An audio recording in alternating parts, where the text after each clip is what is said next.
Stern, you are clear for display. The wind at the moment 29011, crosswind 7 from the right.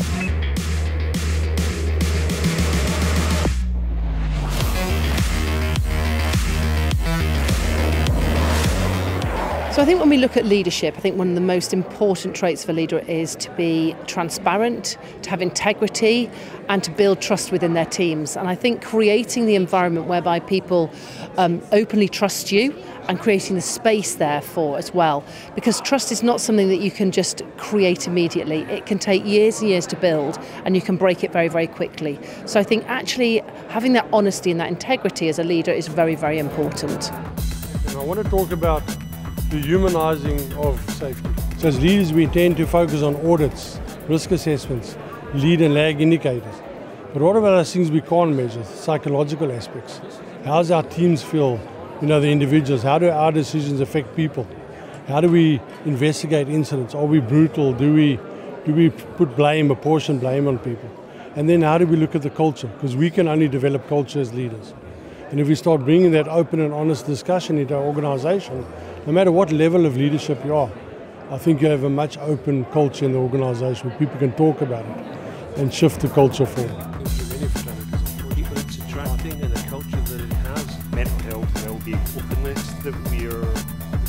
So if you can create the benefits of good work, which is enriching, which high levels of emotional intelligence in your colleagues, empowering and engaging, you can actually help keep people in the middle naturally.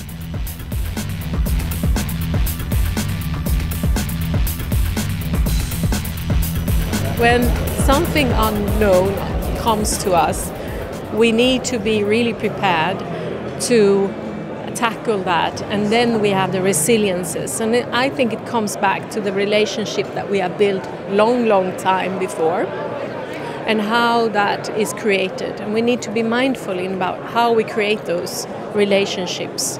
And that, I would say, is shared space. But if I don't trust you, and I fear that there will be something bad coming out. If I do something, I would be very, very stiff in my way of reacting.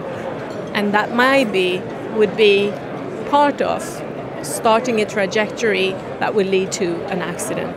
When your people, your workers in the field speak up without fear, they help each other, they care each other, so they live and work in a safe system, in a safety circle. And this circle where you trust each other has to be created by the supervisors and leaders who operate in that working environment. What saved my life has actually happened a few years later. Safety leadership is a critical ingredient to navigate through change and uncertainty. As a moral compass, intrinsic values, unequivocal priorities that can certainly assist them in navigating through change successfully. They're caught behind the desk and doing desk work. Oil and gas are going into renewables very quickly. They have clearly experience in legislation and how legislation is made, on biodiversity, on managing safely contractors.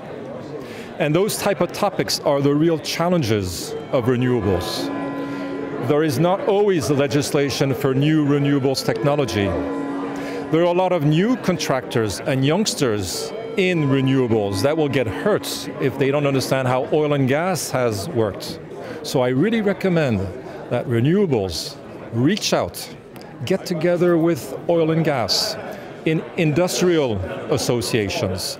I would really recommend joint ventures without losing control, and simply reaching out through the networks. For example, the networks of HSC senior vice presidents of oil and gas companies.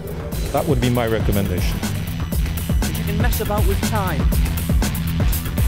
Some of them are stable,